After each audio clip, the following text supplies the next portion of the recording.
Hello, my name is Matthew and this is Group 2's presentation video.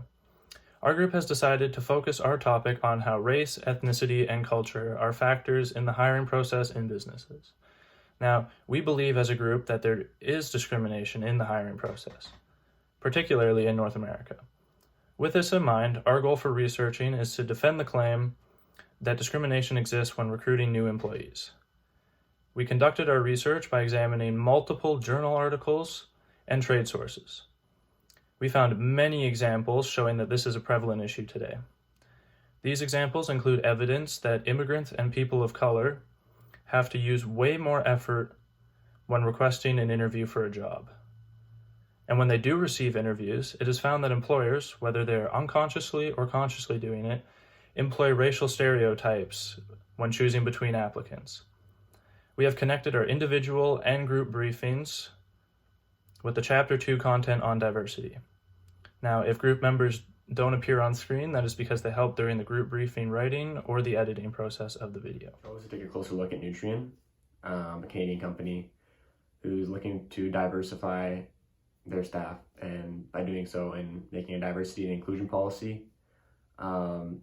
They've also have plans to diversify and have some inclusive growth in the company up in higher level management as well.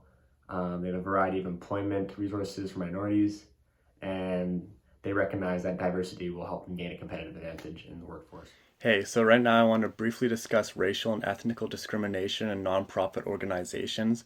Found that they are usually not very discriminatory in their hiring practices, since most nonprofit organizations run on a volunteer basis. Also, as organizations, they are largely funded by grants and donations, so if they're seen as discriminatory, they probably will not survive. Therefore, although racial and ethnical discrimination are very prevalent issues in the world, they are much less of an issue in nonprofit organizations. For my individual briefing, I chose to look at the organization Cisco because they strive to avoid bias and discrimination when hiring.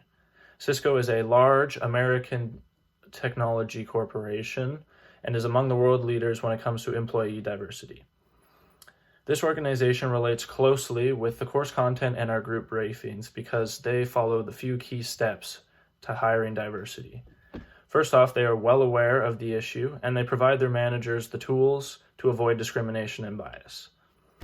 This is why Cisco is a leader among organizations when it comes to avoiding racial discrimination in the hiring process. A widely known and well-respected private company in Canada is Tolko.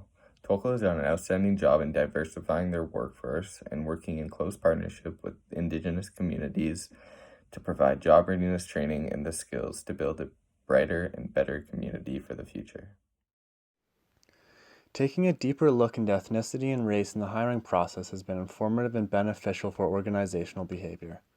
Our findings have shown that racial discrimination still exists within organizations' hiring processes.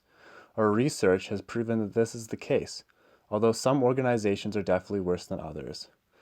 Although race is a socially constructed concept, many managers still take it into account when hiring new employees, be it consciously or unconsciously. Management should see that for several reasons, having a diverse workforce is superior to a monocultural organization. Stereotyping, racism, and prejudice are a few examples of things that may affect a minority's odds of being hired. In a quickly changing global landscape, there is no place for racism or ethnocentrism, and knowing this is an important part of being a manager in the 21st century.